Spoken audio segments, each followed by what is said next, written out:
Bonsoir, chers élèves. Tout d'abord, permettez-moi de remercier CENOM, Synergie pour l'éducation au numérique et aux médias, qui nous a donné l'occasion de vous accompagner dans les classes virtuelles des continuités pédagogiques. Elle nous a aussi permis de faire des synthèses en histoire, en géographie, en français et aujourd'hui celle des mathématiques. Et je remercie par la même occasion tous les professeurs de mathématiques du Sénégal et tous les membres de CENOM en général et ceux des cours continuités pédagogiques en particulier. Et mention spéciale à la présidente, Madame Ley Maimouna Diakhaté. Maintenant, pour revenir à la raison de notre rencontre aujourd'hui, qui est la synthèse de mathématiques, je rappelle qu'elle ne remplace en aucun cas les cours déjà faits par les professeurs en présentiel.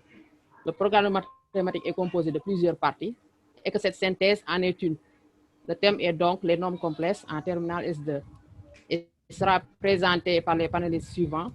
M. Ibrahim Souri Diallo, formateur en mathématiques, M. Daouda Leye, professeur de mathématiques au lycée Blaise Diagne de Dakar, M. Mohamedou Fili Diallo, professeur de mathématiques au lycée John Fitzgerald Kennedy,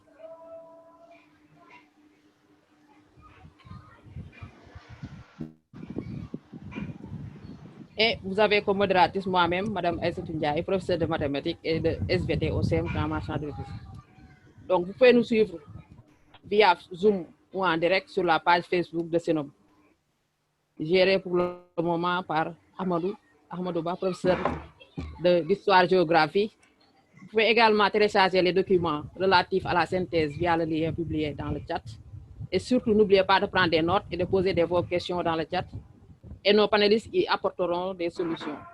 Et sans plus tarder, je laisse la parole à M. Ibrahim Souri Diallo qui va vous présenter la première partie sur les nombres complexes. Merci à vous, M. Diallo. Merci, Mme Ndiaye Aïssatou.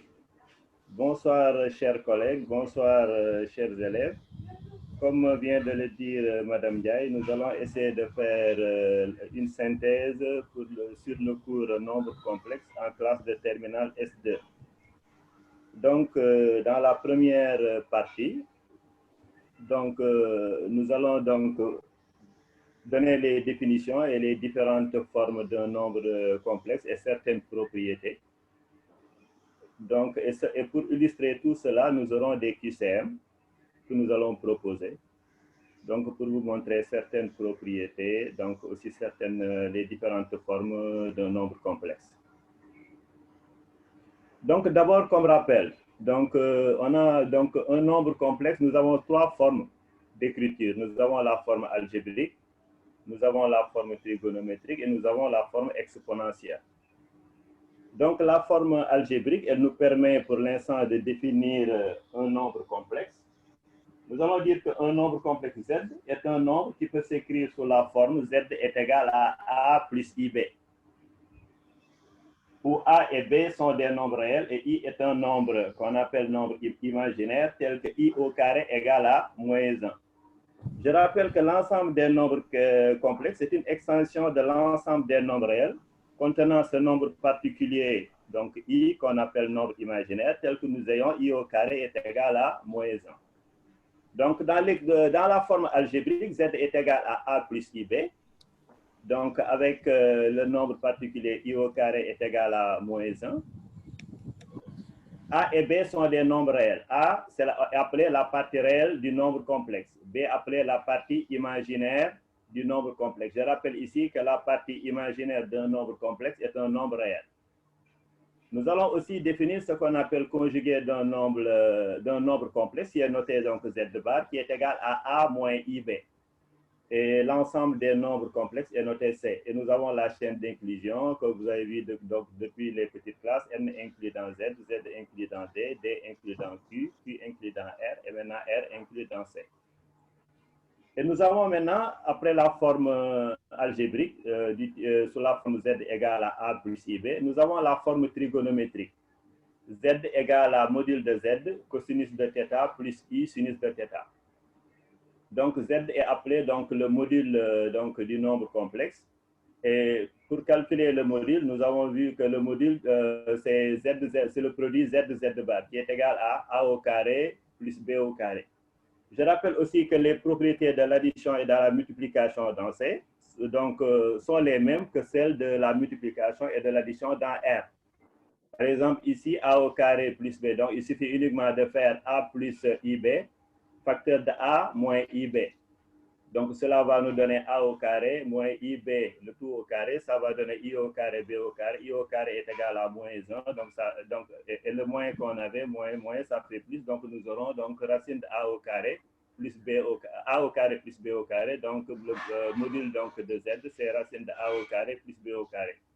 En faisant le produit Z de Z bar.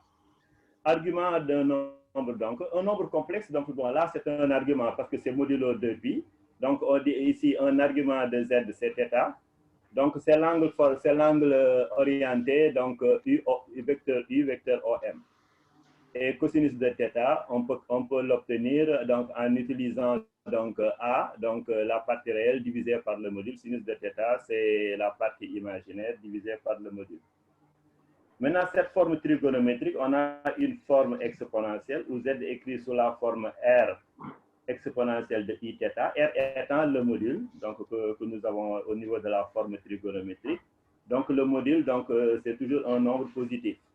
Donc, θ est un argument, comme je vous ai dit tout à l'heure, donc c'est modulo de pi. Donc, exponentielle de I θ, donc c'est cosinus de θ plus I sinus de θ. De même, exponentielle de moins I θ, c'est cosinus de θ moins I sinus θ. Donc, voici quelques rappels. Donc, maintenant, on a donc, concernant donc, la représentation géométrique d'un nombre complexe. Nous disons qu'à tout nombre complexe Z égale à A plus IB, donc où A et B sont des nombres réels, on associe le point M de coordonnées AB, le couple AB, dans le plan P, par exemple, muni d'un repère orthonormal OUB. On dit que Z est l'affixe du point M et que M est l'image du nombre complexe. Si vous pouvez agrandir un peu on va agrandir un peu l'image. La figure. Donc ici, donc, nous avons le point M. Donc le point M a pour abscisse donc, la partie réelle A et pour ordonner la partie imaginaire B. Et maintenant, au niveau de la forme trigonométrique, donc vous voyez ici donc, un des arguments, ici, θ, c'est l'angle formé, donc l'angle orienté U, vecteur U, vecteur OM. Donc ici dans le sens direct. Et vous avez maintenant donc, le module, donc c'est la longueur OM. C'est la distance OM, donc qui est le module. Et maintenant ici, on peut dire, donc si nous voyons que donc, le point M d'affixe Z, donc, le symétrique du point M par rapport au point O, ça nous donne le point M2 qui aura pour affixe donc moins Z, qui est donc l'opposé donc de Z. Et nous voyons aussi que le point M1, qui est le symétrique du point M par rapport à l'axe ici, qu'on appelle l'axe des réels, et nous avons l'axe des imaginaires. Donc, symétrique par rapport à l'axe réel, donc ça donne le point M1 qui aura pour affixe Z bar, c'est-à-dire le conjugué donc, de l'affixe de M. Et nous voyons aussi donc ce point M1, donc le symétrique de M par rapport à l'origine du repère, ça va nous donner le point M3 qui aura donc aussi, comme tout à l'heure avec le point M, aura donc pour affixe donc l'opposé de Z bar, donc moins Z bar. Donc voici la représentation donc graphique donc d'un nombre complexe. Donc retenir qu'on dit que Z c'est l'affixe du point et que le point donc c'est l'image du nombre complexe. Maintenant, nous allons passer à quelques exercices 1 avec des QCM. On vous demande de préciser si les affirmations suivantes sont vraies ou fausses. Donc, la première affirmation, on vous dit que la partie réelle de 2i moins 3 est moins 3. Est-ce que cette affirmation est vraie? Nous avons dit tout à l'heure, donc, au niveau de la forme algébrique, qu'un nombre complexe Z égale à A plus IB. Et A, c'est la partie réelle et B, c'est la partie imaginaire, en disant que la partie imaginaire est un nombre réel.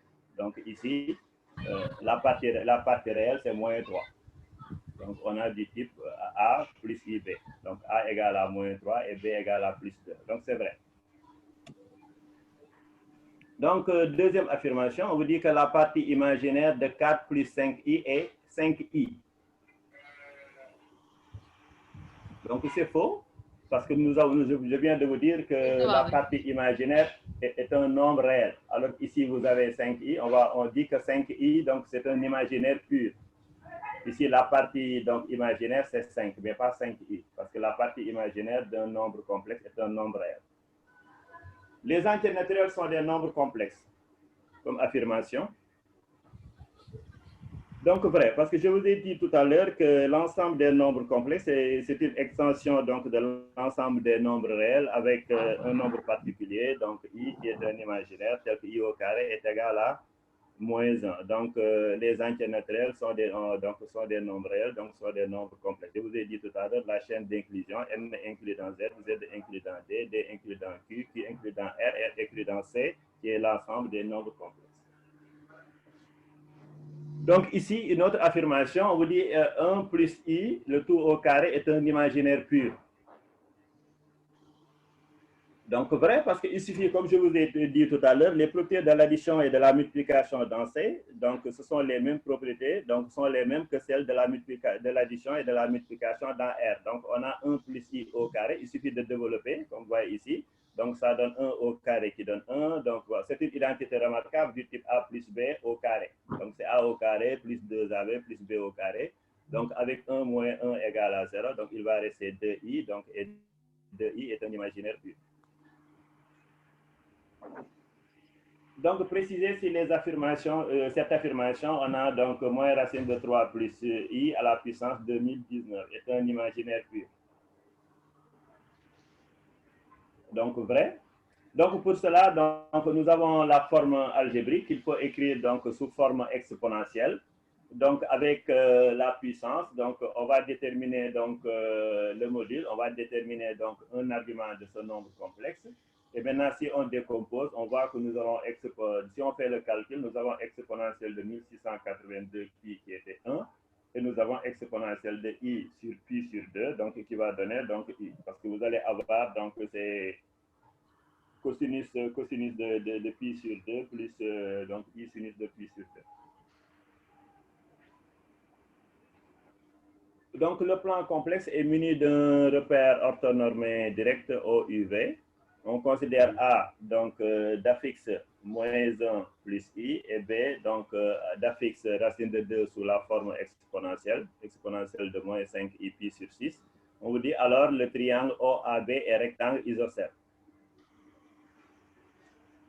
Donc c'est faux. Donc si nous écrivons donc l'affixe de A donc sous forme exponentielle, l'affixe de B sous forme exponentielle, nous faisons le rapport Z de A, donc l'affixe de A sur l'affixe de B, nous constatons que nous avons la distance OA sur la distance OB qui donne 1 dans le cas. Ce qui veut dire distance OA est égale à distance OB. Donc ça veut dire que le triangle est isocèle en O. Mais on voit que l'angle ce n'est pas pi sur 2, donc le triangle n'est pas rectangle. Ici l'argument. C'est bon. Donc, dans un plan complexe, on considère donc ici, donc on vous demande de préciser si les affirmations suivantes sont vraies ou fausses. Donc, l'affixe de A est 1 plus 2i. Et on a écrit là-bas que A a pour coordonnée 1, 2. Donc, je vous avais dit tout à l'heure que le nombre complexe, c'est l'affixe du point. Et ici, c'est donc la forme algébrique donc, de type A plus IB. Et A, c'est l'abscisse du point, et B, c'est l'ordonnée du point. On voit ici que l'abscisse c'est 1, donc l'ordonnée c'est 1, donc c'est 1 plus 2i, c'est vrai. Donc le symétrique de A par rapport à l'axe réel, A pour affixe. Je vous avais dit tout à l'heure, on l'avait vu tout à l'heure aussi au niveau de la représentation géométrique d'un nombre complet, on avait un point M d'affixe Z. Et on disait que le symétrique donc, de ce point M par rapport à l'axe réel, c'est le point M1. Et on avait vu que M1 avait pour affixe donc Z de bar, ça veut dire le conjugué. Donc, et nous avons donc le conjugué, ça va nous donner moins 1, moins 2i.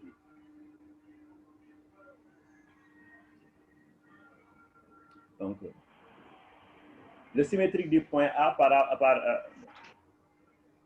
c'est bon, on était, oui.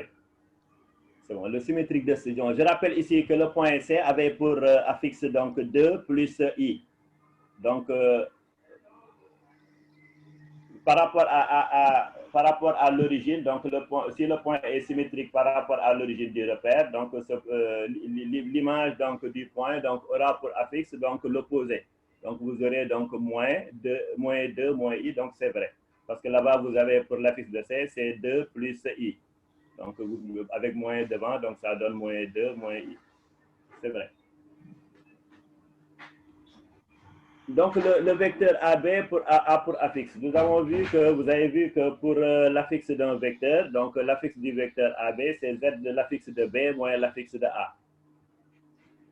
Donc, on fait le calcul. Vous avez ici, donc, vous avez le point A aura pour affixe 1 plus 2i. Le point B aura pour affixe moins 2. Donc, si vous faites le calcul, vous allez trouver que l'affixe du vecteur AB, c'est moins 3, moins 2i. Parce que vous allez faire donc Z de B, donc moins Z de A. Donc là, le milieu du segment BC a pour affixe. Nous disons que pour calculer donc le milieu du segment BC, l'affixe du milieu du segment BC, il suffit donc de faire la moyenne, donc Z de B plus Z de C sur 2. Donc si vous faites le calcul, donc vous trouvez 1 demi de I. Donc Z de B plus Z de C sur 2. Donc on nous dit que le point D tel que ACDB soit un parallélogramme. Donc nous savons que ACDB est un parallélogramme si le vecteur AC est égal au vecteur BD. Donc il suffit de faire l'affixe du vecteur donc AC qui va donner Z de, donc bon là vous avez ici donc AB égale BC. Donc l'affixe du vecteur AB c'est Z de C moins Z de A, l'affixe du vecteur BD c'est Z de D moins Z de B. Donc on détermine Z de D qui est égal à Z de C moins Z de A plus Z de B. Si vous faites le calcul, vous allez trouver moins 1 moins I. Donc c'est la réponse C qui est juste. Donc là, on considère deux nombres complexes, Z et Z' quelconques. On vous demande de préciser si les affirmations suivantes sont vraies donc, ou fausses. Donc, on vous dit l'inverse de I est moins I. Donc, c'est vrai. Donc, on constate que I, son opposé est à la fois son inverse et en même temps son conjugué. Donc, ça, c'est une remarque que donc, son opposé est à la fois donc, son inverse et son conjugué. Donc, l'inverse de I est moins I. Donc là aussi, donc on demande de près, donc si Z est différent de 0, est-ce que 1 sur Z plus 1 sur Z bar est un réel? Donc là, vous aurez donc Z bar, donc, fois, donc Z bar, donc ici, oui, donc Z plus Z bar, donc sur Z bar, si vous faites le calcul, donc vous trouvez donc réel de Z sur module de Z au carré qui est un nombre réel.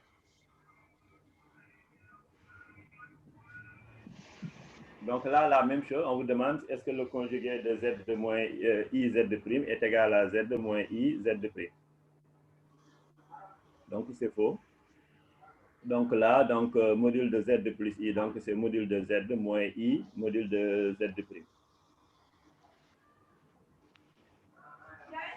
Donc on considère deux nombres comme Z et Z' quelconque. Pour chaque question, plusieurs réponses peuvent être exactes.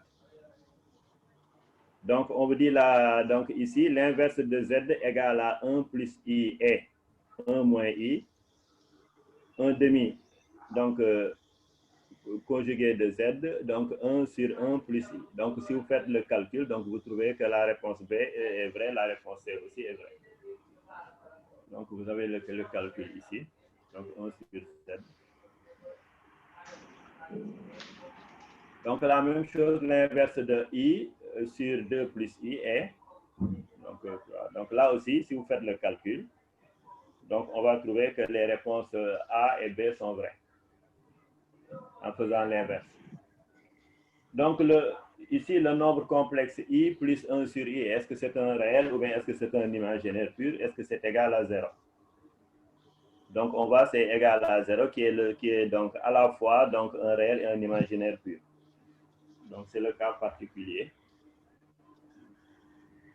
Donc ici maintenant, donc, je vous avais dit tout à l'heure qu'un nombre complexe, donc nous avons trois formes d'écriture. Nous avons la forme algébrique, qui est la forme, donc, si Z est un nombre complexe, qui est sous la forme Z est égal à A plus IB, où A et B sont des nombres réels. Nous avons la forme trigonométrique qui est égale à donc, module de Z, donc facteur de cos θ, θ qui est un argument, donc plus I sinus θ. Et nous avons la forme exponentielle, donc Z égale à module de Z exponentielle de Iθ. Donc maintenant, on vous demande le passage d'une forme à l'autre. Donc ici, on a donné la forme exponentielle. Il faut donner la forme trigonométrique, la forme algébrique. Pour Z de B, on vous donne la forme trigonométrique. On vous demande de chercher la forme algébrique et la forme exponentielle. De même, Z de C, on vous donne la forme algébrique. On vous demande de chercher la forme trigonométrique et la forme exponentielle. Donc vous avez vu en classe comment passer d'une forme à l'autre. On va vous proposer la solution juste après. Donc là, donc vous avez la forme donc, algébrique. Donc vous avez ZA, vous avez la forme algébrique. Ici, vous avez la forme trigonométrique. Donc ça veut dire que le module est 4. Et ici, un des arguments, c'est pi sur 2. Donc je rappelle que j'avais dit, donc c'est modulo 2pi. Donc ici, donc la même chose aussi pour Z de B. Donc par le calcul, donc on a donc la forme ici. C'est bon? Donc, c'est le passage d'une forme à l'autre, donc en utilisant les méthodes que vous avez vues dans le cours. Donc là, on vous donne les réponses. Donc, oui, donc là, vous avez déjà ici, donc pour Z de A, vous avez déjà la forme algébrique 4i, vous avez la forme trigonométrique, vous avez la forme exponentielle, de même que Z de B. Maintenant, pour Z de C, nous avons aussi les réponses. Donc là aussi, on calcule d'abord le module et on essaie de déterminer un argument donc de ce nombre complexe donc pour écrire la forme trigonométrique. Et maintenant, de la forme trigonométrique, il suffit de remplacer donc cosinus θ plus I θ par exponentielle Iθ. Et on a la forme exponentielle. Donc là, avec le calcul, on trouve comme module 4 et comme argument, un des arguments moins pi sur 6 modulo 2pi. Comme je vous ai dit, donc c'est modulo 2pi. Donc voici donc la première partie qui concernait donc l'ensemble des nombres complexes, définition, propriétés. Donc nous avons vu la représentation géométrique aussi d'un nombre complexe qu'on va maintenant poursuivre pour la suite. Merci. Merci de votre attention. Aïssatou, Madame Ndiaye. Oui, merci M. Diallo pour ce brillant exposé sur les nombres complexes, le rappel que vous venez de faire sur la forme algébrique, forme trigonométrique et la forme exponentielle et la représentation graphique. Donc, rappelez qu'à chaque fois, il y a une relation entre la forme algébrique, la forme trigonométrique et la forme exponentielle. Donc, les rappels que vous venez de faire, ça pourra aider maintenant nos candidats, ou bien tous les candidats, à se préparer pour le bac. Et puis, vous avez parlé, ça veut dire que vous avez fait maintenant des applications avec les exercices sous forme de QCM. Maintenant, si M. Ley est prêt, on peut tout de suite passer à la deuxième partie. Merci, Madame Ndiaye, Madame la modératrice, chers collègues, chers élèves, chers internautes. Après la brillante présentation faite par M. Diallo, nous allons axer notre intervention sur deux points essentiellement. D'abord sur l'utilisation des nombres complexes en géométrie, plus spécialement dans la recherche d'ensemble de points, communément appelée la recherche de lieux géométriques. Après cela, nous parlerons du thème des racines énièmes. Le thème des racines énièmes, qui est également un thème très important de ce chapitre-là. Mais avant cela, un bref rappel de quelques prérequis s'impose. Alors, ces prérequis donc nous permettent d'établir, de rappeler, n'est-ce pas, les liens entre complexe et géométrie. D'abord sur la notion d'affixe d'un vecteur. L'affixe d'un vecteur AB, c'est l'affixe de l'extrémité moins l'affixe de l'origine, donc ZB moins ZA. Et la distance entre deux points A et B, c'est le module, n'est-ce pas, de ZB moins ZA. Après cela, la caractérisation d'un cercle par la donnée de son centre et de son rayon. Le cercle de centre A et de rayon R, A étant un point d'affixe ZA, eh bien, c'est l'ensemble des points du plan d'affixe Z, tel que module de Z moins ZA égale R. La caractérisation de la médiatrice d'un segment AB, A et B étant deux points d'affixe respectifs ZA et ZB, eh bien, c'est l'ensemble des points M équidistants des points A et B. Ça, c'est la définition même qu'on... Enfin, la propriété de caractérisation plutôt qu'on voit même au premier cycle. Rapporté au nombre complexe, ça donne l'ensemble des points d'affixe Z, tel que module de Z moins ZA égale module de Z moins ZB. Alors, l'argument de ZB moins ZA, l'argument de ZB moins ZA, c'est l'angle orienté de vecteur UAB. U étant le vecteur directeur de l'axe des abscisses lorsque nous sommes dans un repère orthonormé direct, OUV. Et l'argument de Z moins ZA, l'ensemble des points M d'affixe Z tel que argument de Z moins ZA égale θ modulo 2π, c'est une caractérisation de la demi-droite d'origine A et d'angle θ. C'est-à-dire qu'il fait un angle de mesure θ avec, n'est-ce pas, U.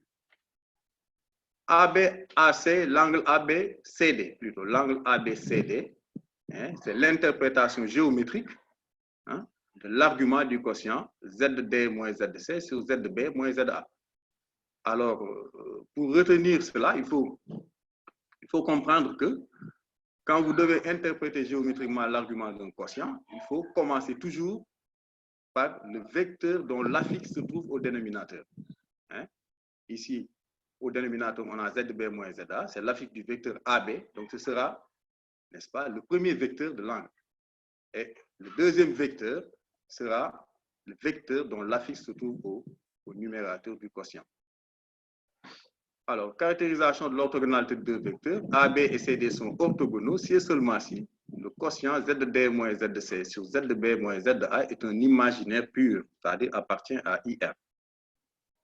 Collinarité de deux vecteurs, AB et CD sont collinaires si et seulement si le quotient ZD moins ZC sur ZB moins ZA est un nombre réel.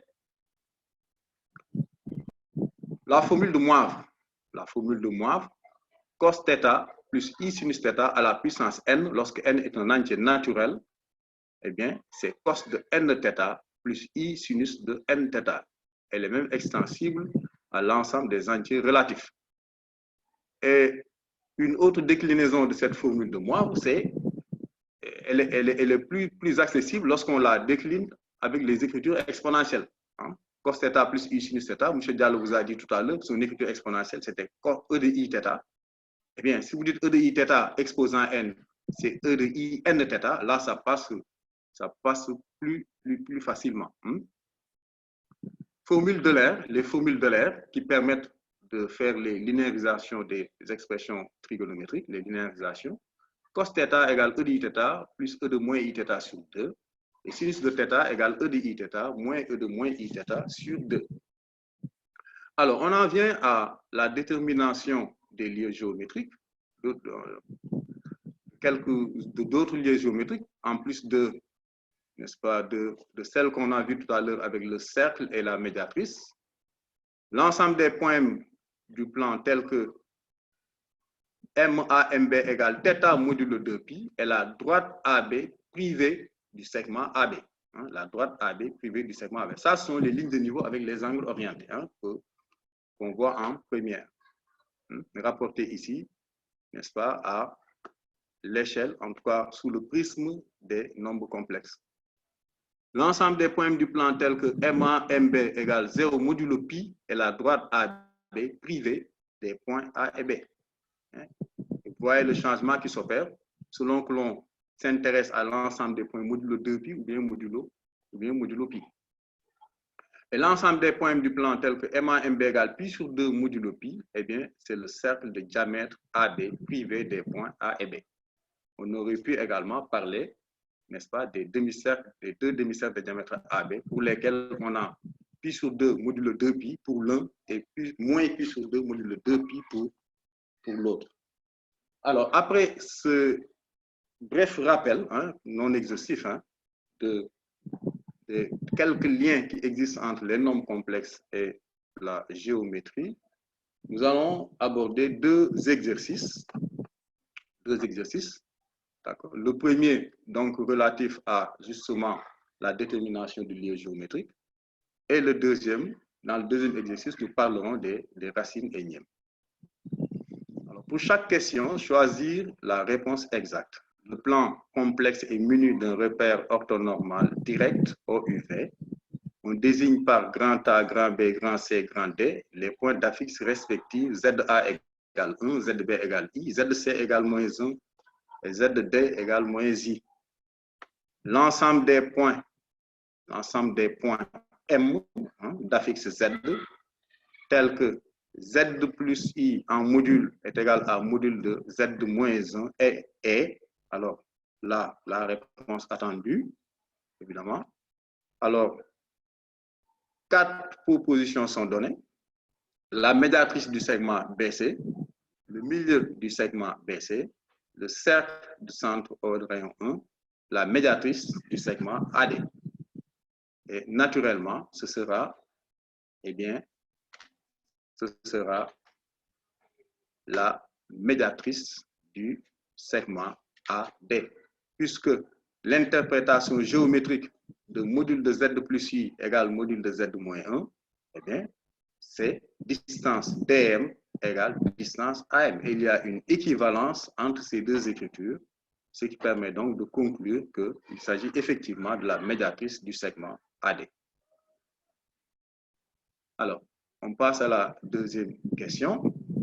L'ensemble des points M d'affixe Z du plan, tel que le quotient Z plus I sur Z plus 1, soit un imaginaire pur est.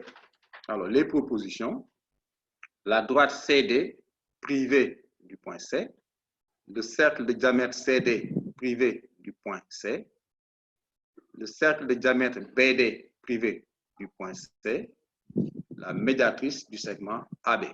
Les 4 propositions.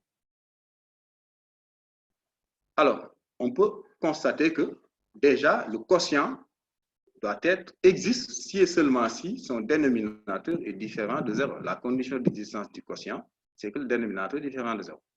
Donc, Z est différent de moins 1.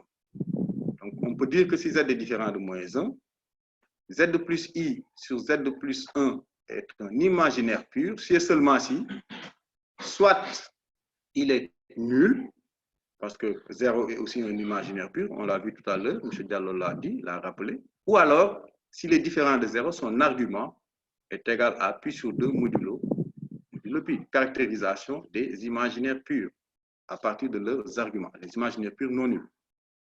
Ainsi, on a, dans le cas où le quotient égale 0, ça veut dire son numérateur est égal à moins i, donc Z plus i égale 0, donc le Z égale moins i plutôt, ou encore, et là on peut faire l'interprétation géométrique de l'argument du quotient, on l'a rappelé tout à l'heure, en commençant par le vecteur dont l'affixe se trouve au dénominateur, on se retrouve avec Cm dm égale pi sur 2 modulo pi.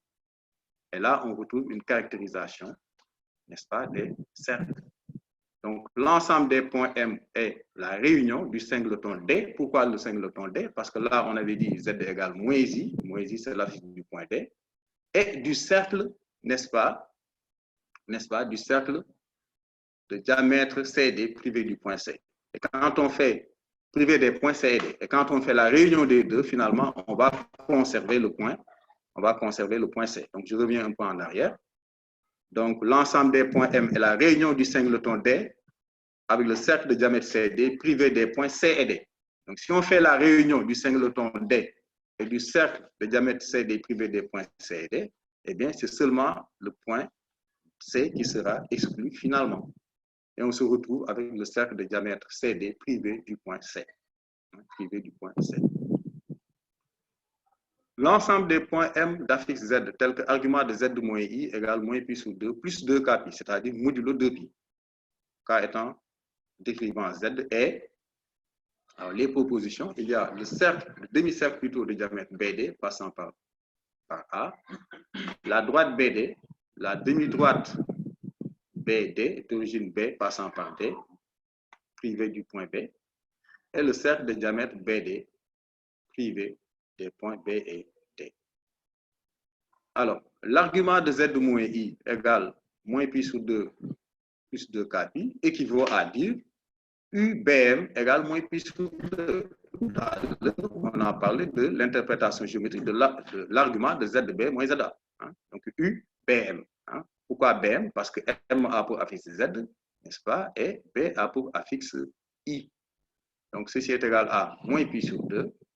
Donc, on peut conclure que M décrit une demi-droite d'origine B, privée du point B, est perpendiculaire à l'axe des abscisses dirigé vers le bas, parce qu'on a un angle négatif. Hein? L'angle UBM est égal à un angle négatif. Donc, à partir du point B, on va vers le bas.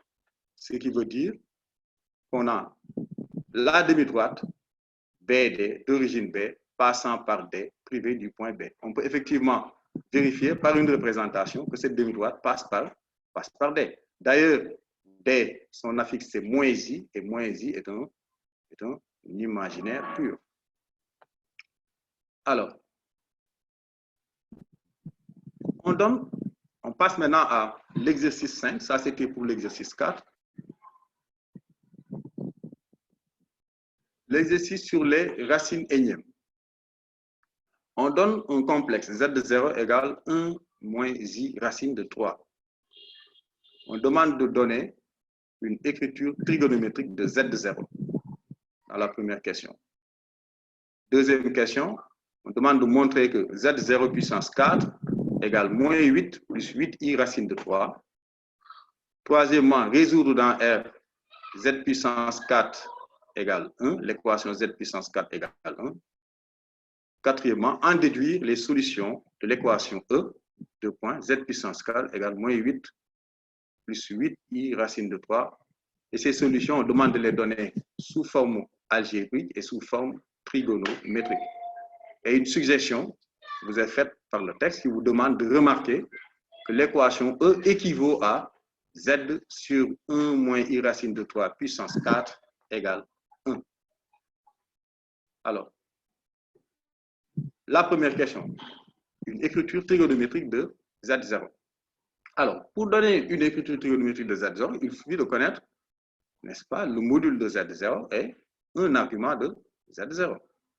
Pour calculer le module de Z0, c'est racine carrée de A carré plus B carré, A et B étant les parties réelles et imaginaires respectives de Z0. Donc, ça donne racine de 3 plus 1, ça fait 2. Et on peut mettre en facteur ce module-là pour faire apparaître des expressions qui seront les cosinus et sinus, n'est-ce pas, d'un argument de Z0. Donc, si on met en facteur 2, on se retrouve avec Z0 égale 2 facteurs de 1 demi moins I racine de 3 sur 2. On reconnaît que 1 demi et moins racine de 3 sur 2 sont le cosinus et le sinus de moins pi sur 3. Et donc, Z de 0 égale 2 cos de moins pi sur 3 plus I sinus de moins pi sur 3. Donc, l'écriture trigonométrique de Z de 0. Deuxième question dans laquelle on nous demandait, n'est-ce pas, de montrer que Z0 puissance 4 égale moins 8 plus 8i racine de 3. Alors, on a successivement Z0 au carré égale 1 moins i racine de 3 au carré. Ça donne moins 2i racine de 3, qu'on va élever encore au carré pour avoir Z0 puissance 4. Donc, c'est Z0 au carré, le tout au carré, ce qui donnera moins 2i racine de 3 au carré. Donc, finalement, au bout du calcul, on trouve moins 8 plus 8i racine de 3. Donc, Z0 puissance 4 égale moins 8 plus 8i racine de 3. Alors, je dois préciser qu'on aurait pu aussi utiliser la première question et appliquer la formule de moivre, puisque dans la première question, on avait déjà l'écriture trigonométrique de Z0. On aurait pu utiliser moivre et retrouver ce résultat-là. Alors, on nous demande après de résoudre dans R Z puissance 4 égale 1. C'est une équation. Z puissance 4 égale 1. Alors, cette équation-là, c'est les solutions de cette équation, ce sont les solutions, ce sont plutôt les racines quatrièmes de l'unité. Les racines quatrièmes de l'unité. Je rappelle que les racines énièmes d'un nombre de l'unité, les racines énièmes de l'unité, n étant un entier naturel supérieur ou égal à 2, sont tous les complexes Z de K, Z indice K, de la forme Z de K égale E de I 2K pi sur N. E de I 2K pi sur N. K décrivant l'ensemble 0, 1, 2 jusqu'à N-1. C'est-à-dire K est compris entre 0 et N-1, K étant un entier naturel bien entendu. Donc, c'est cette approche-là qui est utilisée ici. Les solutions de cette équation sont les racines quatrièmes de l'unité. Donc, ici, n égale 4. C'est-à-dire, d'après un résultat du cours, les nombres complexes de la forme z de indice k égale e de i 2k pi sur 4, k appartenant à 0, 1, 2, 3. Donc, k compris entre 0 et 3. Et après, on peut les décliner en faisant, n'est-ce pas, défiler les valeurs successives de k. K égale 0 nous permet d'avoir z de 0 égale e de i 0 en remplaçant k par 0. E de i 0, c'est 1. K égale 1 nous permet d'avoir z de 1 égale e de i 2 pi sur 4, c'est-à-dire e de i pi sur 2, c'est i. N'est-ce pas? K égale 2, donc z de 2 égale e de i 4 pi sur 4, donc e de i pi, c'est moins 1. K égale 3 nous permet d'avoir z de 3 égale e de i, n'est-ce pas? 6 pi sur 4 ou 3 pi sur 2, donc moins i. Alors, je dois aussi dire qu'on aurait pu utiliser, n'est-ce pas, des outils de troisième même, de troisième, de seconde, de première, en faisant des factorisations. Bon, de troisième, c'est peut-être un peu dire, mais en tout cas, en faisant des factorisations, en transposant, n'est-ce pas, 1 à gauche, on aurait eu une différence de 2 carrés, et on aurait pu, évidemment, factoriser z puissance 4 moins 1. D'abord, z carré moins 1 facteur de z carré plus 1. Puis là, z carré plus 1, évidemment, il faut faire intervenir l'imaginaire pur i pour avoir les mêmes résultats. Donc, l'ensemble des solutions est S égale 1 moins 1, I et moins I. Alors, la quatrième question, on demande d'en déduire les solutions de E. Et une suggestion avait été faite par le texte qui suggérait d'utiliser le quotient Z sur Z0. D'accord? Alors, l'équation est équivalente à, alors je rappelle que l'équation E, c'était Z puissance 4 égale moins 8 plus 8 I racine de 3. Alors, si on divise par moins 8 plus 8 I racine de 3, l'équation équivaut à Z de 4 sur moins 8 plus 8 I racine de 3 égale 1. Et après, moins 8 plus 8 I racine de 3, on avait montré tout à l'heure que c'était Z de 0 à la puissance 4. Donc, on peut remplacer et on obtiendrait Z puissance 4 sur Z0 puissance 4 égale 1, ou encore Z sur Z0 de tout à la puissance 4 égale 1. D'après la deuxième question, Z sur Z0 à la puissance 4, n'est-ce pas, en faisant un changement de variable, en posant grand Z égale petit z sur 1 moins I racine de 3, eh bien, on se retrouve avec grand Z puissance 4 égale 1. Il y a une coquille, la puissance 4 n'apparaît pas. Grand Z puissance 4 égale 1. Et on se ramène à la détermination des racines énièmes de l'unité. La première question. Ces racines, on les connaît, c'est 1, moins 1, I et moins I. Donc, Z puissance 4 égale 1 nous permet de dire que grand Z égale 1, ou bien grand Z égale moins 1, ou grand Z égale I, ou grand Z égale moins I. Donc, on fait après un retour au changement de variable. Grand Z égale 1 nous permet d'avoir le quotient égale 1, donc petit z égale 1 moins I racine de 3. Grand Z égale moins I nous permet de trouver petit z égale moins 1 plus I racine de 3. Grand Z égale I nous permet de trouver petit z égale racine de 3 plus I. Et grand Z égale moins I nous permet de trouver petit z égale, n'est-ce pas, moins racine de 3 moins I. Toutes ces solutions étant obtenues, bien entendu, en faisant un produit en croix, produit des extrêmes égale produit des moyens. Donc, cela nous donne les résultats sous forme algébrique. On nous demandait également de les donner sous forme trigonométrique. On obtient donc la première solution, 1 moins i racine de 3, son écriture trigonométrique. D'abord, son module, c'est 2. Un de ses arguments, c'est moins pi sur 3. Donc, 2 cos de moins pi sur 3 plus i sinus moins pi sur 3. De même, moins 1 plus i racine de 3, son module, c'est 2. Un de ses arguments, son argument principal d'ailleurs, c'est 2 pi sur 3. Donc, 1 moins 1 plus i racine de 3, c'est 2 cos de 2 pi sur 3 plus i sinus de 2 pi sur 3. N'est-ce pas? Racine de 3 plus i, de module 2, et d'argument principal pi sur 6, aura pour écriture trigonométrique 2 cos de pi sur 6 plus i sinus pi sur 6. Et enfin, moins racine de 3 moins i de module 2 et d'argument 7 pi sur 6, 7 pi sur 6, un de ces arguments, eh bien, aura pour donc écriture trigonométrique 2 cos de pi sur 6, n'est-ce pas, plus i sinus de 7 pi sur 6. On aurait pu aussi remplacer 7 pi sur 6 par son, n'est-ce pas, par sa mesure principale qui est moins 5 pi sur 6. Donc, toutes ces deux écritures-là seraient valables. 2 cos de moins 5 pi sur 6 plus i sinus de moins 5 pi sur 6. Voilà donc ce que je voulais partager avec vous, chers internautes, chers élèves. Et je vous remercie de votre aimable attention. Je redonne la parole à Madame la modératrice, Madame Ndiaye. Merci, M. Ley, sur les rappels que vous venez de faire, sur les liens qui existent entre les complexes et la géométrie, et aussi sur la trigonométrie, qui va permettre aux élèves de faire des interprétations géométriques,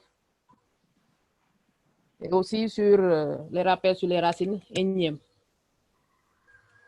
Et sans plus tarder, on va donner la parole à notre mathématicien, M.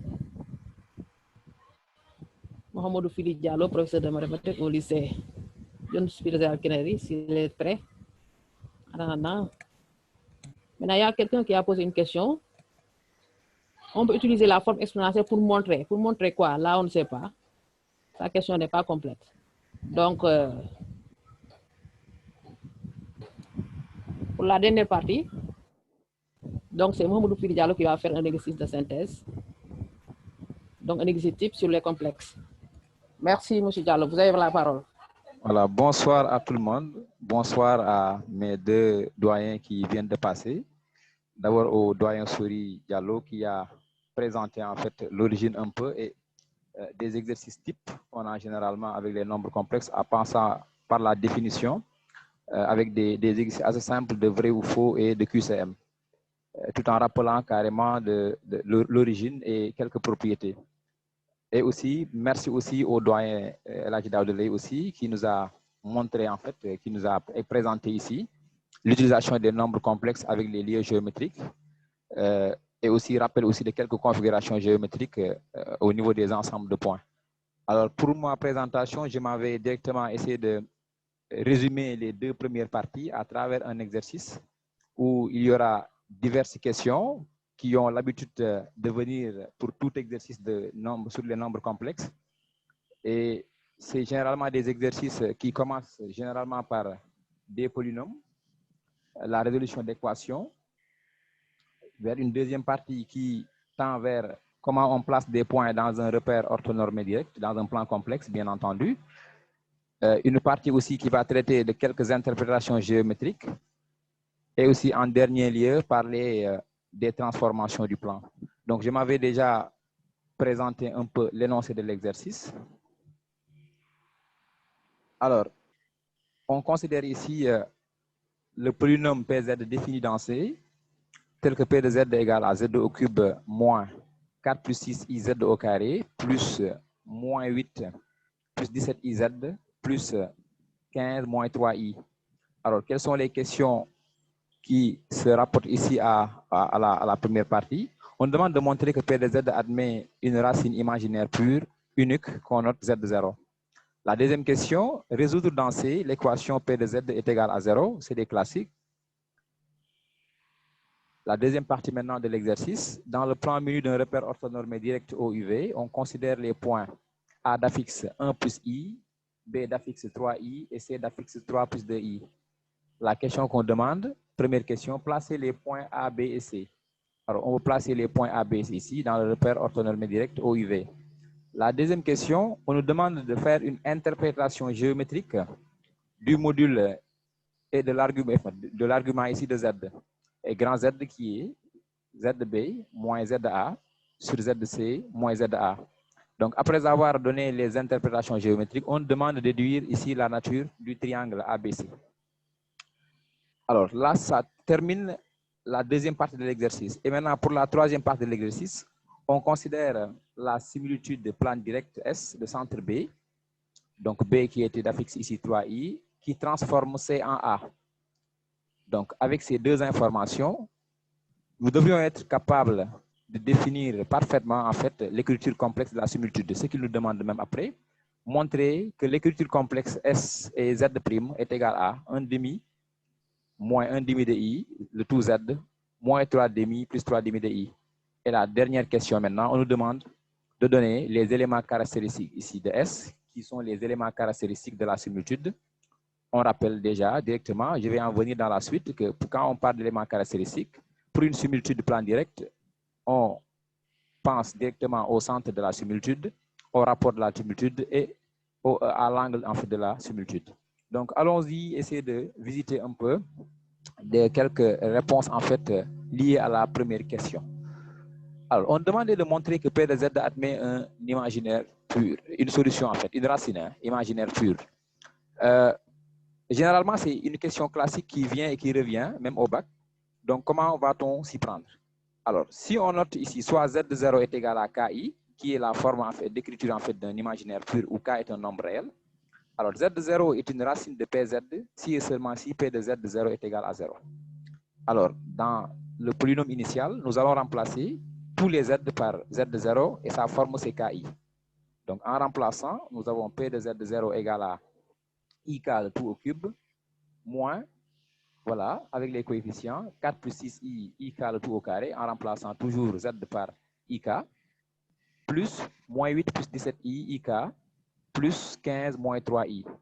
Alors, avec un développement net, nous avons ici donc IK au cube qui va donner moins IK au cube maintenant. Alors, du fait qu'on avait élevé I au cube qui me donne moins I, puisque I au carré est égal à moins 1. Et la deuxième expression ici, on a IK au carré qui va devenir directement K au carré. Il y avait un 6 moins devant, donc IK au carré c'est moins K carré. Donc avec le moins, on donne K carré ici. Donc on associe le coefficient. Ensuite, le IK, on le ramène devant, plus 15 moins 3i. Donc si on regroupe en fait les éléments, puisque l'image ici de Z de 0 qui va être un nombre complexe, nous allons le séparer dans une écriture algébrique. Donc pour la première partie, on écrit la partie réelle et la deuxième partie, on écrit la partie imaginaire et qui est P de Z de 0 qui nous est présenté en fait ainsi. Alors, puisque maintenant on avait dit que P de Z de 0 égale à 0, et là qui est un nombre complexe, et un nombre complexe est nul si et seulement si sa partie réelle est nulle et sa partie imaginaire est nulle. Ce qui nous amène ici d'annuler la partie réelle de PZ de 0, qui était 4K au carré moins 17K plus 15 est égal à 0, et aussi la partie imaginaire moins K au cube plus 6K au carré moins 8K moins 3 est égal à 0, qui est un système. Donc, ce qu'on va faire, c'est quoi? Retenir les solutions qui vérifient la première équation et la deuxième équation. Alors, plus simple pour nous ici, c'est d'attaquer ici l'équation du second degré où les coefficients sont réels, puisque K, je rappelle que K est un nombre réel. Alors, comment on résout une équation du second degré? Ça, c'est des classiques. On utilise ici la méthode du discriminant. Donc, avec la première équation qui est 1 ici, en calculant son discriminant, nous tombons ici, donc les coefficients c'était moins, donc A était égal à 4, B est égal à moins 17, et C est égal à 15. Donc en calculant delta ici, on a donc moins 17 au carré, moins 4 fois 4 moins 15, fois 15, ça nous donne 289 moins 240, et delta ici est égal à 49 qui est un carré parfait. Donc ce qui ressort de ça, donc les solutions en fait de cette équation seront donc ici, K1, on les numérote, K1 égale à 5 quarts et K2 égale à 3. Alors, qu'est-ce que nous devons faire? Si on revient un peu en arrière, donc nous devons vérifier en fait les solutions que nous avons au niveau de la deuxième équation, au niveau du système. Donc, si on remplace K1 égale à 5 quarts au niveau de la deuxième équation, on vérifie effectivement que K1 égale à 5 quarts ne vérifie pas la deuxième équation. Donc, seul K2 est égal à 3. Vérifie la deuxième équation qui était moins K au cube plus 6K au carré, moins 8K, moins 3 est égal à 0. Donc là, on a le réel K, ce qui fait que donc d'où la racine imaginaire pure n'est rien d'autre que Z de 0 est égal à 3i. Donc voilà donc une méthode qui nous vient et qui revient généralement.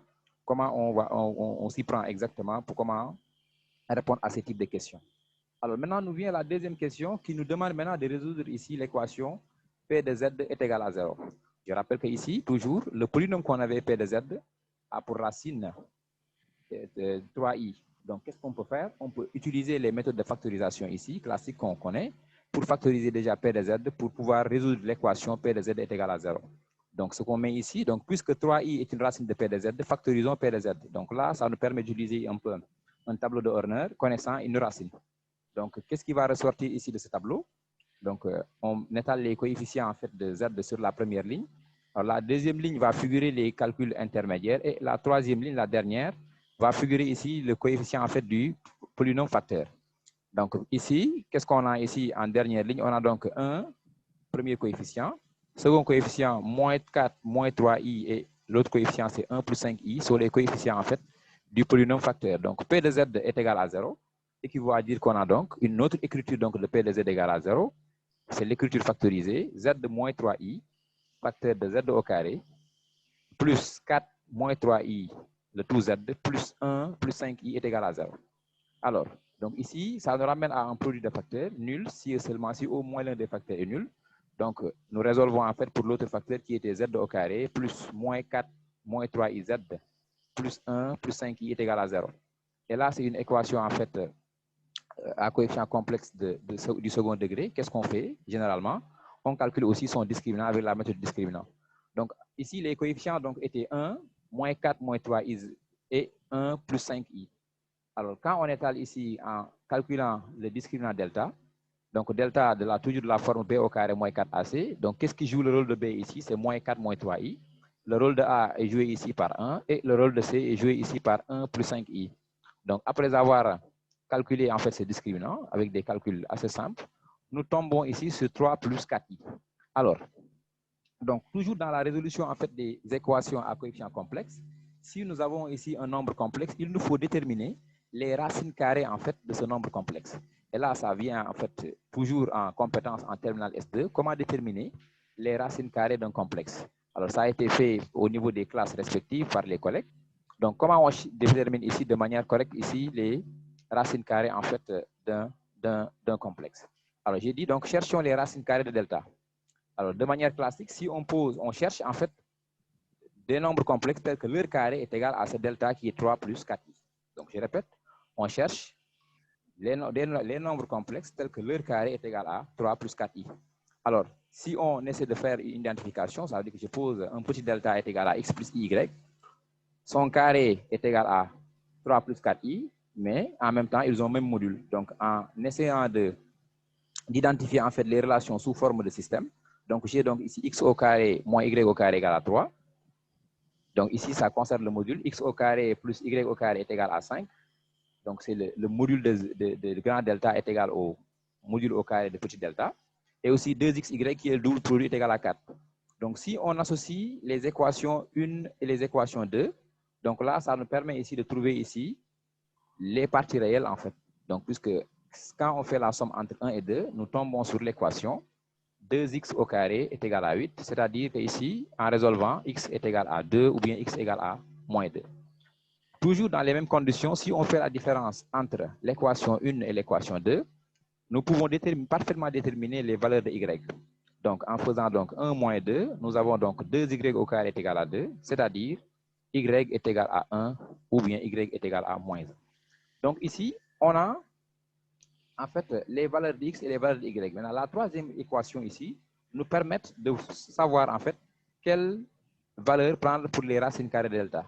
Alors, si on a ici 2xy qui est égal à 4, donc positif, cela veut dire que donc les racines carrées de delta sont des nombres complexes où les parties réelles et les parties imaginaires sont de même signe. Donc, ce qui m'aide ici, d'après 3, je dis x, y sont de même signe, car x fois y positif. Ainsi, les racines carrées de delta sont donc je prends donc les les parties réelles et les parties imaginaires ici qui sont de même signe. Petit delta égale 2 plus i et petit delta aussi égale à moins 2 moins i. Alors, ces valeurs de delta-là sont quoi? Quand je les élève au carré, je vais tomber en fait sur le grand delta. Donc, ainsi, on pourra déterminer parfaitement les solutions ici de l'équation ici z au carré, moins 4 moins 3iz plus 1 moins i, et plus 1 plus 5i est égal à 0. Alors là, il y a une petite coquille là, on devait mettre donc z de 1 égale. Donc, c'est toujours la forme, donc moins b plus petit delta, en fait, le premier, sur 2a, et aussi l'autre, moins b aussi, plus en fait le second delta. On peut faire la somme en fait, ou bien l'opposé pour les deux. Donc, si on rassemble ces deux calculs-là, donc en rajoutant la première solution, donc P de z est égal à 0, a pour solution donc 3i, 3 plus 2i pour la première solution de l'équation du second degré ici, et 1 plus i. Donc voilà un peu comment généralement on résout en fait une équation ici à coefficient complexe, connaissant si le degré 3, si on connaît une racine, on peut continuer quand même la résolution. Donc voilà ce qui termine la première question en fait de l'exercice. Alors, on va essayer maintenant d'avancer sur la deuxième question. Alors la deuxième question, on définit dans le plan menu d'un repère orthonormé direct OUV, on considère les points A d'affixe 1 plus i, B d'affixe 3i et C d'affixe 3 plus 2i. Alors, qu'est-ce qu'on remarque déjà avant d'avancer? Que les solutions de l'équation P de Z sont définies ici. Hein. Donc, A qui figurait parmi la solution de l'équation P de Z égale à 0, l'affixe de A bien entendu, et l'affixe de B aussi qui figurait, qui était la solution imaginaire pure, et aussi l'affixe de C aussi, qui est aussi solution de l'équation P de Z égale à 0. On nous demande de placer ces points dans un repère orthonormé direct OUV. Alors ici, dans un repère orthonormé OUV, donc comment on va placer le point A? A sera de coordonnées 1, 1, B sera de coordonnées 3, 0, je veux dire 0, 3 plutôt, et C de coordonnées 3, 2. Donc voilà ce que donne ici la représentation ici des points A, B et C dans un repère orthonormé direct. Donc là, ce n'est pas compliqué. Il faut se référer carrément au niveau des coordonnées, puisque A sera donc dans le repère de coordonnées 1, 1, B de coordonnées 0, 3 et C de coordonnées 3, 2. Donc là, voilà donc la première question de la deuxième question. Alors, la deuxième question en fait de la partie 2, on nous demande d'interpréter géométriquement le module de Z. Alors, M. Diallo a bien rappelé, et M. Ley, les interprétations géométriques en fait du module dans la première partie. Donc ici, si on veut interpréter géométriquement le module de Z, si on calcule donc le module de grand Z, en haut, donc, grand Z est défini par ZB moins ZA sur ZC moins ZA. Donc, quand on applique le module, l'interprétation géométrique du module, ce n'est rien d'autre ici, la distance BA sur la distance CA. Alors, de même, on nous demande ici d'interpréter ici géométriquement aussi l'argument. Donc là, c'est une coquille. Hein, on devait mettre l'argument de Z. On a dit le module, l'argument de Z. Alors, l'argument de Z ici, donc M. Ley aussi l'a rappelé dans sa partie, ce n'est rien d'autre ici que argument ici ZB moins ZA sur ZC moins ZA. Il n'est rien d'autre que ici la mesure de l'angle orienté ACAB, donc module de pi, puisque là c'est un argument.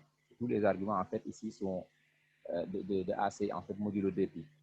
Et là, faire très attention en fait, la différence d'affixe qui se trouve au milieu, donc on prend ça comme le premier vecteur et ce qui est en haut comme le second vecteur pour bien retenir.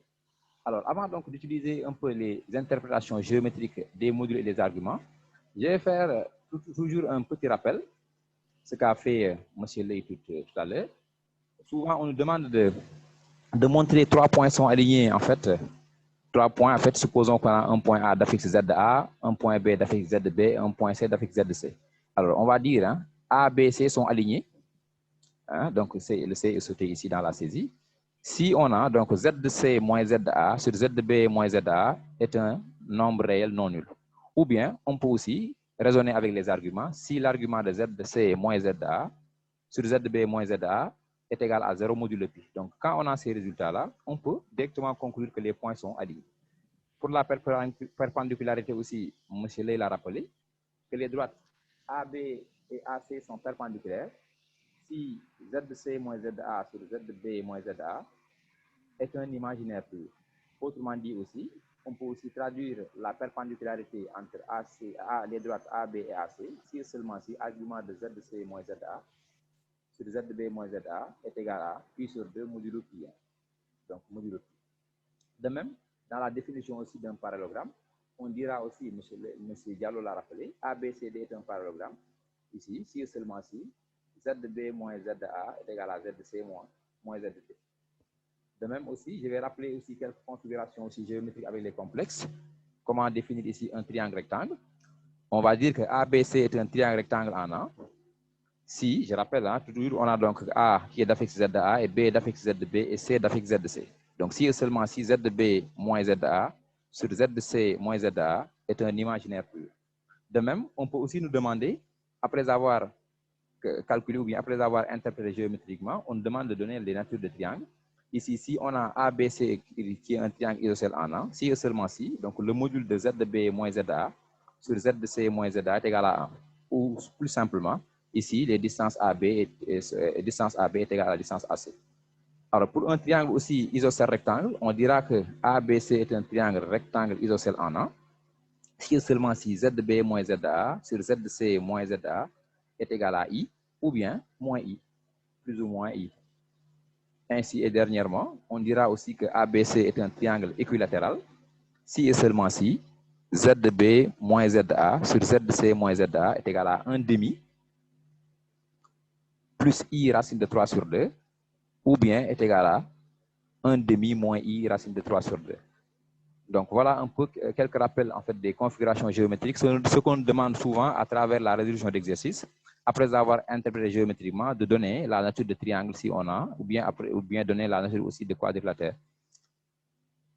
Maintenant, si on continue pour notre exercice, après avoir interprété maintenant géométriquement, j'ai rappelé, donc au moins pour pouvoir utiliser ça, d'en déduire la nature du triangle ABC. Alors, calculons dans ce cas donc Z, l'expression de Z. Donc, grand Z qui est égal à Z de B moins Z de A sur Z de C moins Z de A. Si on fait les calculs en remplaçant, donc ça nous donne moins 1 plus 2I sur 2 plus I. Donc ici, les calculs se poursuivent et là, on tombe en fait carrément sur grand Z est égal à I. On a dit tout à l'heure ici que si on a Z de B moins Z de A sur Z de C moins Z égal à I, donc là, on a un triangle rectangle isocèle. Alors, on va utiliser les interprétations qu'on vient de faire ici.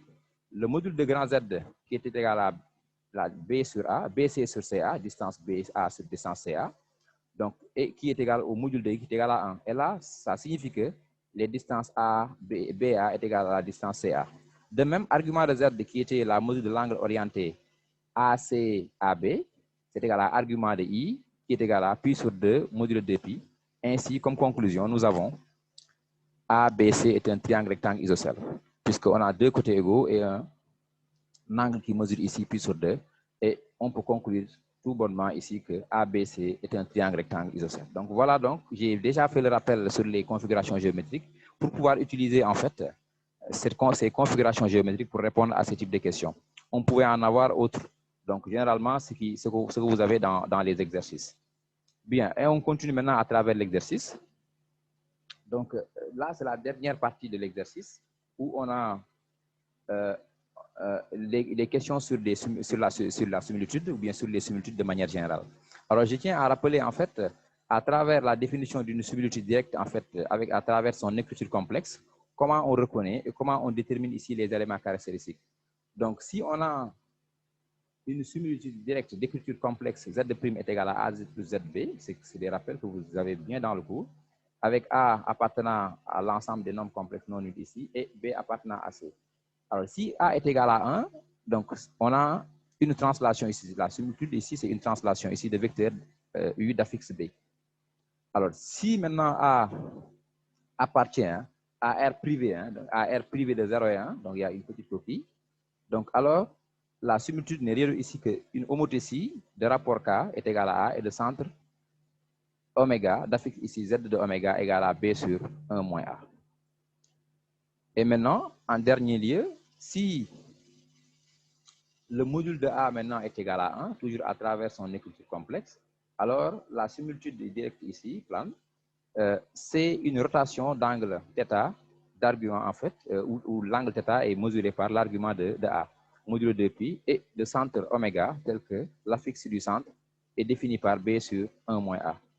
Et le cas le plus exhaustif ici, si le module de A est si A est un nombre complexe de modules qui n'est pas égal à 1 maintenant, alors on a une similitude de plan direct où l'angle de cette similitude est défini par l'argument de A modulo 2π.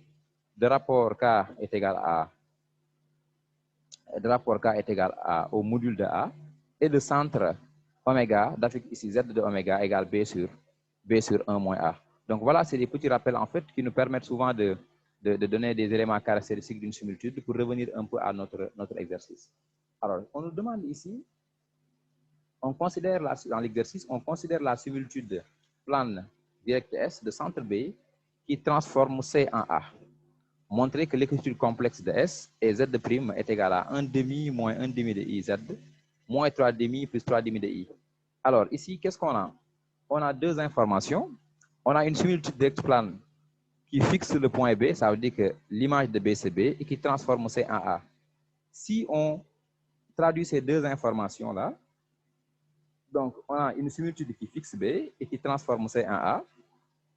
En utilisant ici l'écriture complexe de la similitude, on traduit ici que donc Z de B est donné par AZ plus B et Z de A est donné ici par AZ de C plus B. Alors, une autre question pourrait être, on pouvait nous demander de déterminer aussi une similitude directe plane qui a 2 points, en fait, qui nous donne 2 points et leurs images. Là aussi, on traduit avec le même système pour avoir ici, comment définir ici, bien déterminer parfaitement A et B. Et si on détermine parfaitement A et B, on a l'écriture complexe en fait de la similitude. Donc ici, avec notre question, nous avons une similitude qui fixe B et qui transforme C en A. Si on traduit ces informations-là, pour essayer d'obtenir l'écriture complexe ici de la similitude, puisque c'est ce qu'on demande, on est amené à résoudre ce système. Maintenant, avant de résoudre ce système, il faut bien remplacer, bien entendu, puisqu'on avait l'affixe de B, c'est 3i, on remplace.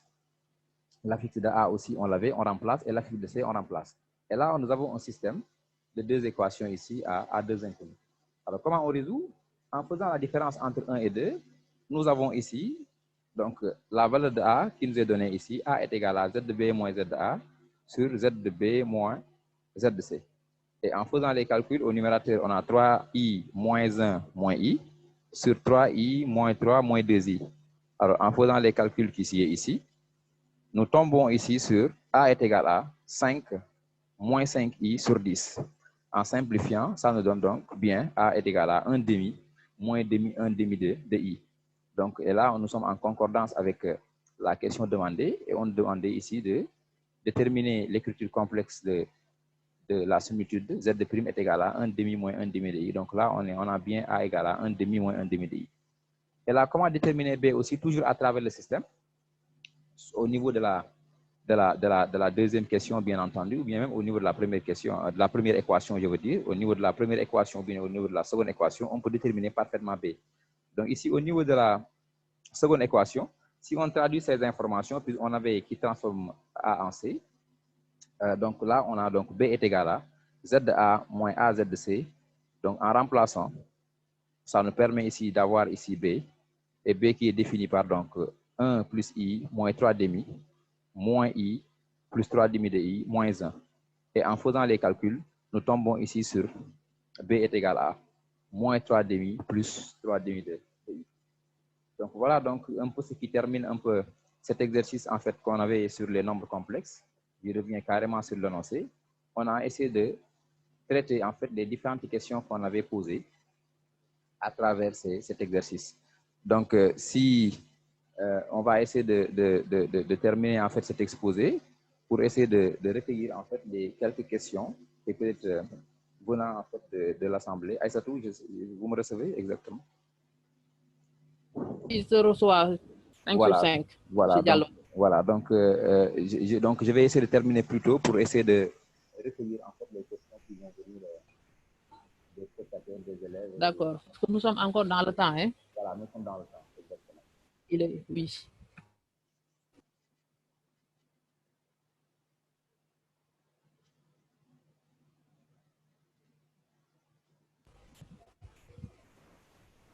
Allô, monsieur?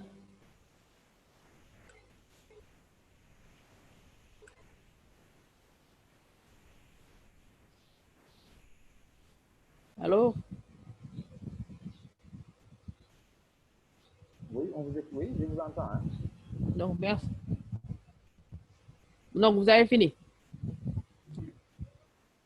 Oui. Vous avez dit que vous allez terminer. Oui, oui, j'ai terminé. Hein, Donc, vous avez terminé. Merci donc. Oui, d'accord, d'accord. Merci, M. Diallo. Donc, merci, chers panélistes. Et maintenant, sans plus tarder, on va peut-être répondre à quelques questions. Il y en a une par un spectateur anonyme qui tout à l'heure avait donné maintenant deux contributions. Mais cette fois-ci, il demande comment on détermine l'image d'un cercle. Si vous pouvez répondre. Oui, Madame Ndiaye. Donc, je vais répondre à la question donc, posée par l'internaute anonyme. Le spectateur anonyme. Qui demande le téléspectateur, le spectateur anonyme. OK, qui demande donc comment est-ce qu'on détermine l'image d'un cercle. Comment est-ce qu'on détermine l'image d'un cercle par une similitude plane directe. Hein, c'est bien ça la question. Alors, je crois que tout dépend de ce qu'on a comme information sur le cercle. Si on nous donne, par exemple, un cercle, si on a comme information le centre et le rayon d'un cercle C, et qu'on nous demande son image par une similitude plane directe S, si le centre c'est A et le rayon c'est R, il faut déterminer le cercle image qui aura pour centre A', c'est-à-dire l'image de A par S, et qui aura pour rayon K fois R, K étant le rapport de la similitude plane directe. Je rappelle que les similitudes planes directes sont des transformations du plan, n'est-ce pas, qui conservent les mesures des angles orientés et qui multiplient les distances par leur rapport. Donc, le cercle antécédent aura pour image un cercle de rayon K fois R. Donc, le rayon du cercle sera multiplié par le rapport de la similitude plane directe. Et une fois qu'on a A', c'est-à-dire l'image du centre du cercle antécédent, et une fois qu'on a K fois R qui est R', donc le rayon du cercle d'image, eh bien, on peut déterminer, par exemple, son équation, si tel était notre objectif, hein, en appliquant donc, n'est-ce pas, x moins x0 carré plus y moins y0 carré égale R'. X0, y0 étant n'est-ce pas, les coordonnées du centre image. Voilà, donc je crois que j'ai répondu à la question. Maintenant, l'autre possibilité dont je parlais, je disais que si par exemple, on a comme information l'équation du cercle antécédent, par exemple, on dit déterminer l'équation du cercle C dont une équation est, et on donne l'équation de C. Bon, on peut se ramener au premier cas en déterminant donc le centre et le rayon de C, et après faire comme j'ai dit tout à l'heure, ou alors une autre manière de le faire, c'est encore un peu plus long quand même, c'est de déterminer à partir de l'écriture complexe x' et y', c'est-à-dire les parties réelles et imaginaires de z' en fonction de x et y, celle de z. Une fois qu'on a exprimé x et y en fonction de x' et y', n'est-ce pas, remplacer ça directement dans l'équation du cercle C.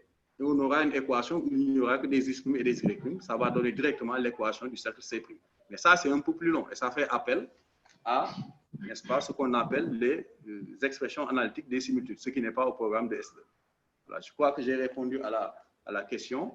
Je vais en profiter pour répondre à une autre question qui a été posée, il me semble, et dans laquelle on demandait est-ce que f est égal à l'identité si a égale 1 et b égale 0? Je réponds oui. Hein, si a égale 1 et b égale 0, eh bien, on aura z' égale z, et donc f égale l'application identique du plan. Voilà, je vous rends la parole.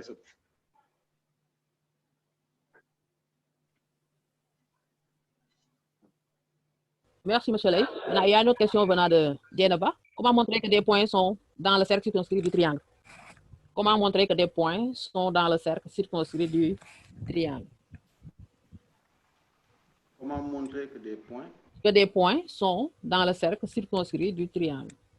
Dans le cercle circonscrit au triangle. Dans le cercle circonscrit à un triangle, d'accord. Oui, normalement, à un triangle, normalement.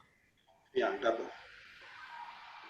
Alors, comment montrer que des points sont sur le cercle circonscrit à un triangle ABC? Alors, si on a un triangle ABC, si on a, je rappelle que le cercle circonscrit à un triangle ABC, c'est le cercle qui passe par les sommets du triangle ABC. Et donc, c'est un cercle dont le centre est la médiatrice des côtés du triangle ABC. Alors, comment montrer qu'un point est sur un cercle qui est circonscrit à un triangle? Si on parvient à déterminer, le centre de ce cercle circonscrit-là, si on parvient à déterminer le centre de ce cercle circonscrit, alors si on connaît le centre, ça veut dire qu'on connaît son affixe. Et une fois qu'on veut vérifier si un point est sur ce cercle, il suffit de calculer la distance entre le centre de ce cercle, n'est-ce pas, et le point dont on veut vérifier s'il est sur le cercle. Si le cercle a pour centre I et si le point c'est un point M, on calcule donc la distance IM, c'est-à-dire le module de Z moins ZI. Et si ce module est égal au rayon du cercle circonscrit, eh bien, on peut dire que, n'est-ce pas, le point appartient au cercle circonscrit. Je rappelle que le rayon du cercle circonscrit, c'est la distance entre le centre du cercle circonscrit et un sommet du triangle. Si par exemple le cercle a pour centre I, si on calcule la distance IA, A étant un sommet du triangle, ça correspond au rayon. Donc si on calcule la distance IM et qu'on trouve la même valeur, eh bien ça veut dire que le point M est sur le cercle circonscrit. Maintenant, il y a le cas particulier du triangle rectangle. Le cas particulier du triangle rectangle, pour lequel le centre du cercle circonscrit sera le milieu de l'hypoténuse.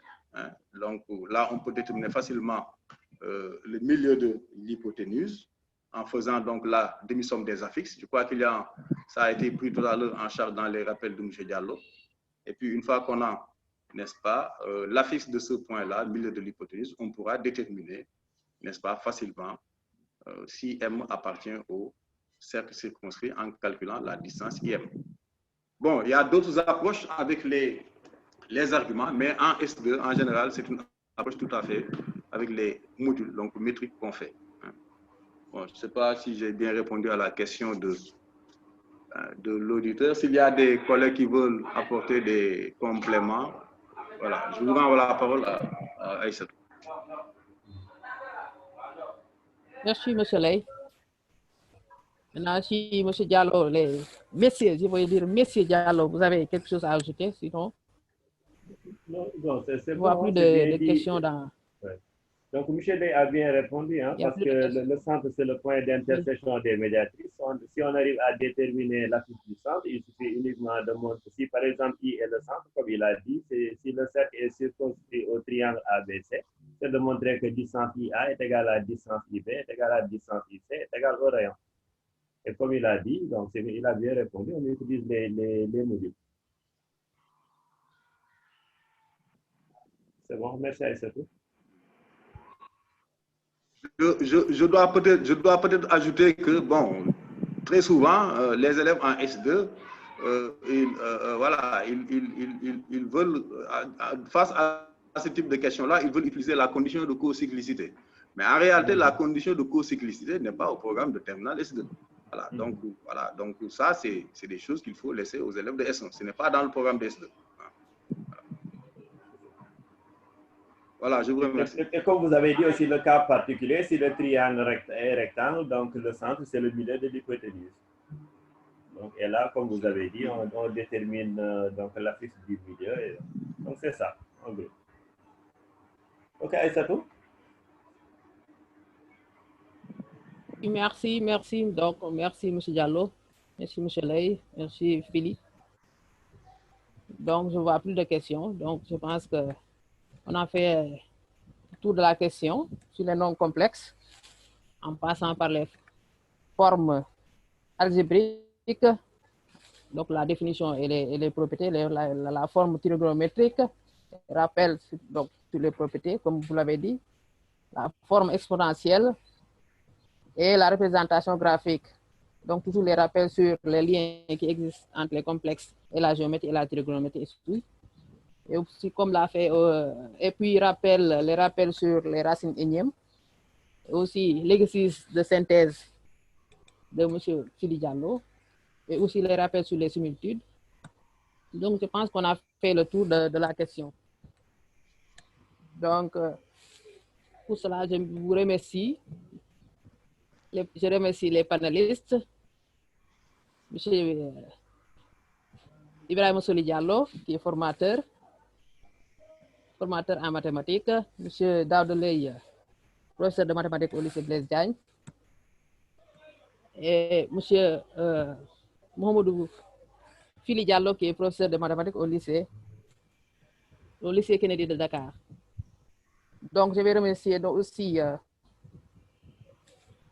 nos sponsors qui nous ont accompagnés depuis le début du démarrage des cours continus pédagogiques pour aider les élèves avec cette reprise, avec la situation qu'on connaît tous. Et aussi remercier aussi la présidente et aussi tous les membres de CENOM. Et je dis bonne chance aussi à tous les candidats.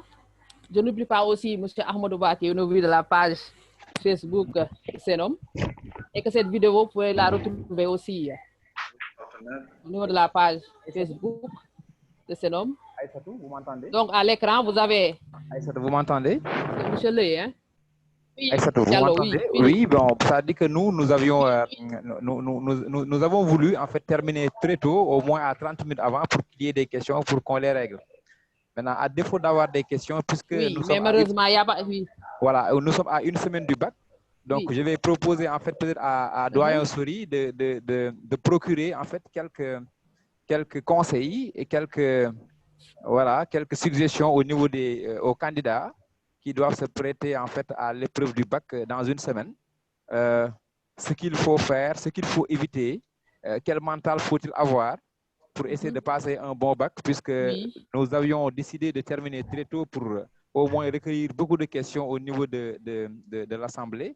Mais puisqu'il n'y en a pas, donc je propose à nos deux doyens, donc respectivement d'abord à M. Sori, Ibrahima Sori Diallo, de procurer quelques conseils et quelques, quelques méthodes, quelques points méthodes vraiment que doit avoir quand même un candidat. Quelques astuces aussi pour passer un bon bac. Puisque là, c'est une chance d'avoir vraiment des doyens qui ont fait beaucoup d'années dans l'enseignement, surtout dans l'enseignement des mathématiques, qui ont eu à corriger des bacs, qui ont eu à présider aussi des jurys.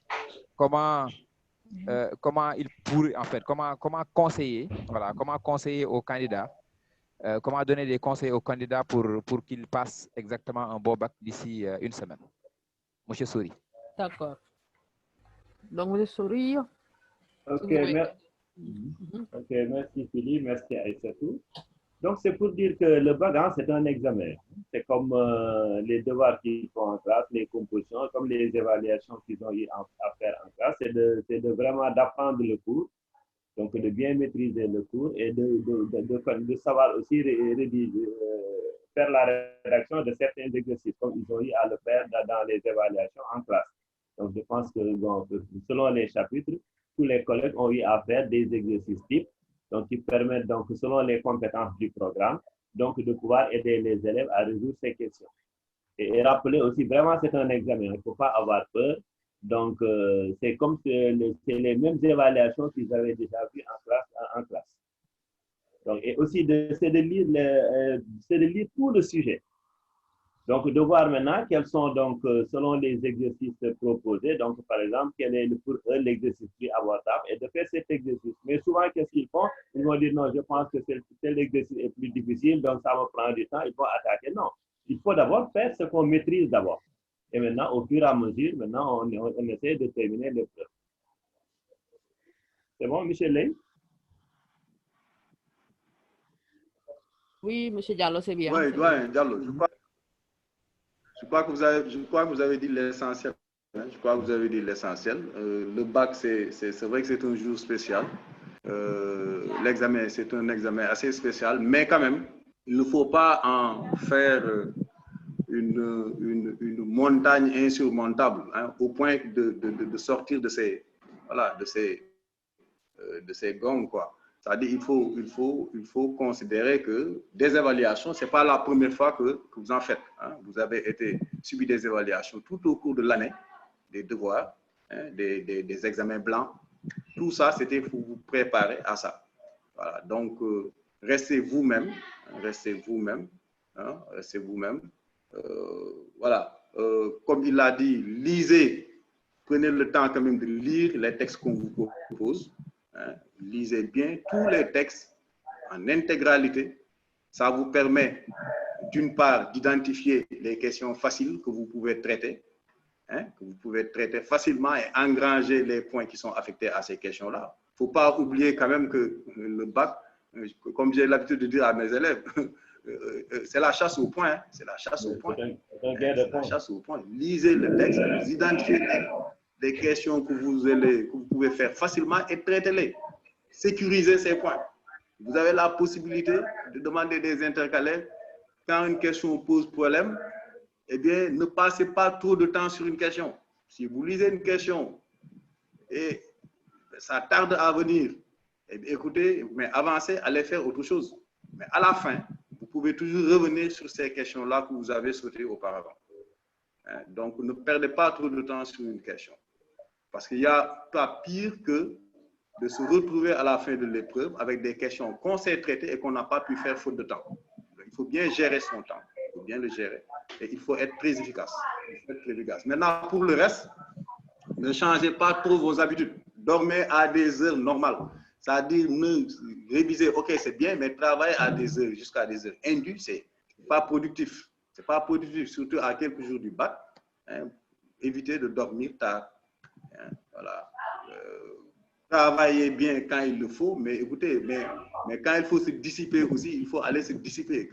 Quand il faut dormir, il faut dormir. Quand il faut aller faire du sport, allez faire votre sport. Voilà, ayez un emploi de temps bien calé et essayez de le respecter. Voilà, donc organisez-vous dans le travail. Et puis voilà, le reste maintenant, voilà, je vous souhaite bonne chance à tous et plein succès à tout le monde. Voilà, merci.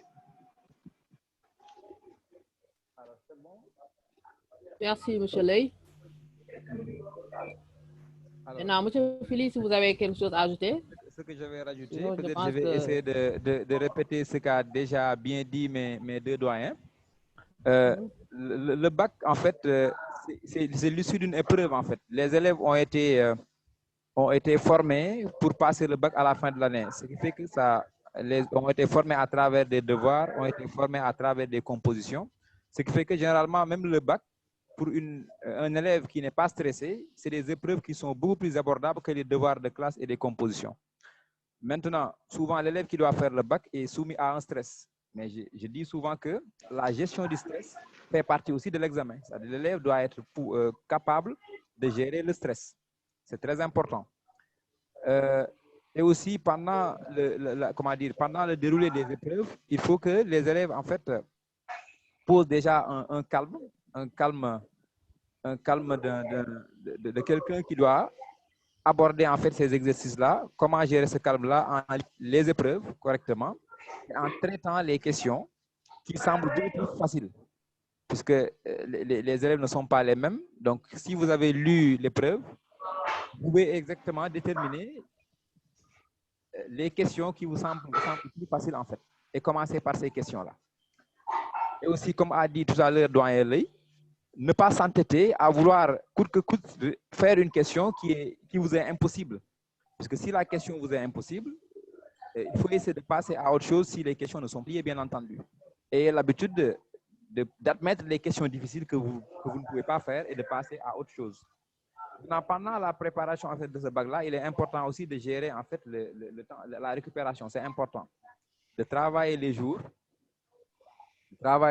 et de récupérer les nuits. Puisque l'examen se déroule dans la journée. Alors, si vous avez l'habitude de travailler la nuit et de dormir la journée, si vous avez une épreuve qui est un peu difficile pour vous, automatiquement, vous allez être tenté par le sommeil. Donc, il faut essayer de réglementer ça. Travailler, en fait, toute la journée et ne pas dépasser certaines heures, en fait, certaines heures indues. Ce qui vous permet en fait d'avoir une bonne forme en fait le jour de l'examen. Et aussi savoir qu'en fait c'est un examen comme tous les autres. Hein. Un élève qui est moyen doit normalement pouvoir passer ces examens-là. Donc pour ne pas être trop répétitif, je pense que les choses ont été bien dites par mes doyens. Donc Aïssatou, je vous remets la parole. Et aussi peut-être préciser que toujours dans le cadre de ces synthèses-là,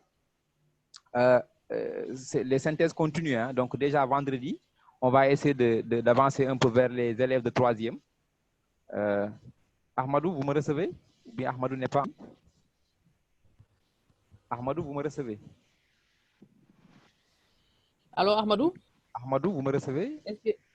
Est-ce qu'il est toujours là? Donc, il y a une synthèse qui est prévue en fait qui est prévue comment dire, en histoire et en géographie pour le vendredi. Je suis en train de mettre le visuel, Aïssatou.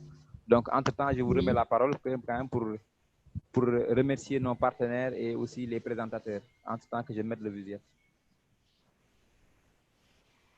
Ok, merci. Donc, chers panélistes, merci. Comme je vais donc me répéter. Chers panélistes, M. Diallo, Sori, M. Daoudeley, M. Philippe